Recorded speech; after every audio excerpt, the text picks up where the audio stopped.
We want to bring in now retired Major General Dana Pittard.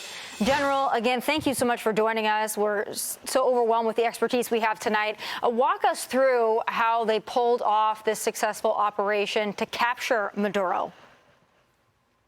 Well, it was an amazing operation. Again, thank you for having me on tonight.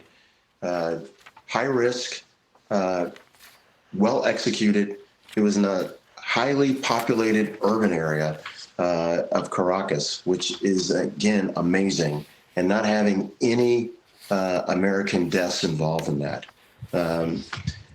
Involving 150 aircraft, involved ships, fighter bombers, cyber attacks, satellites, you name it. This is a part of this operation. Of course, the Delta Force, who were the special operations teams that were actually on the ground that captured President Maduro and his wife. But it's an amazing operation, and we should be celebrating that. We should be celebrating the detention and arrest of Maduro also. But there is a concern. The concern is post-op operations and what happens next. Concern that we have a policy, we have a plan that follows on this great operation. But it was well executed. In general, you know, when we heard the chairman, Dan Raising Cain, talking about the layering effect that they carried out, the targets that were struck were particularly to take away Venezuela's air defense systems, obviously knock out the power grid, it sounds like, and other things. The Chairman Cain said that layering effect is what allowed the pathway to open up to put that extraction team in there, for which they carried out a remarkable tactical success. Absolutely. Layering effect is, I mean, you hit and jam their systems. They were able to block out some of the lights there at the same time. They were able to hit the air defenses so that we could bring in other systems. And then the very tough part, after doing all that, was putting the boots on the ground and doing that with such surprise and really overwhelming force at the point of where they actually hit them. In fact, they hit them so quickly that President Maduro was not able to go to a safe house.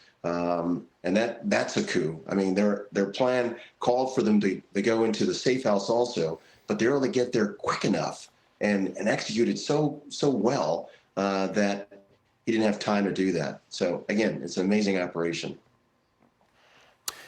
General, thanks so much for joining us.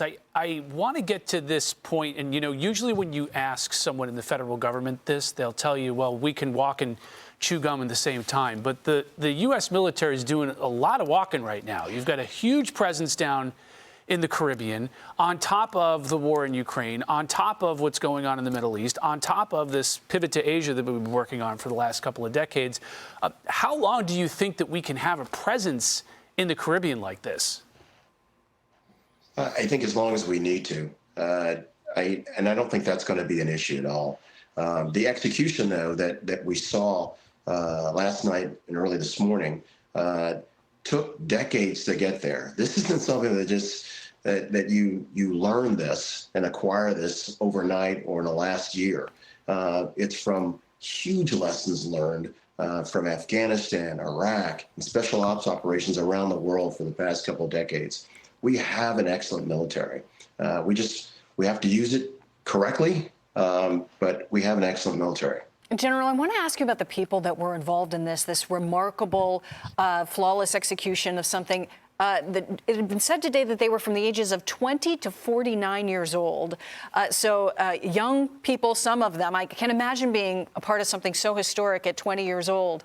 My grandfather served in World War II. He called it a kiddie cruise because of the age he was when he served. And he went to Iwo Jima, and now Maduro and his wife were taken to the Iwo Jima right away. Can you talk about the people, the expertise that took to pull this off? Even, you know, someone as young as 20 years old involved in the operation. Oh, sure. I mean, a 20-year-old could have been a crewman on the rotary wings that were involved, or could have been on the ship. Again, our military recruits as young as 18. So that's not too surprising. And all the way up to 49. I'm surprised it's not a little bit older than that because the overall admiral in charge, I believe, is older than 49, but I could be wrong. But we have a wonderful military made up of quality men and women throughout our country. And the use of the USS Gerald Ford as the carrier battle group was key. And we're able to. Click here to subscribe to the Fox News YouTube page to catch our hottest interviews and most compelling analysis. You won't get it anywhere else.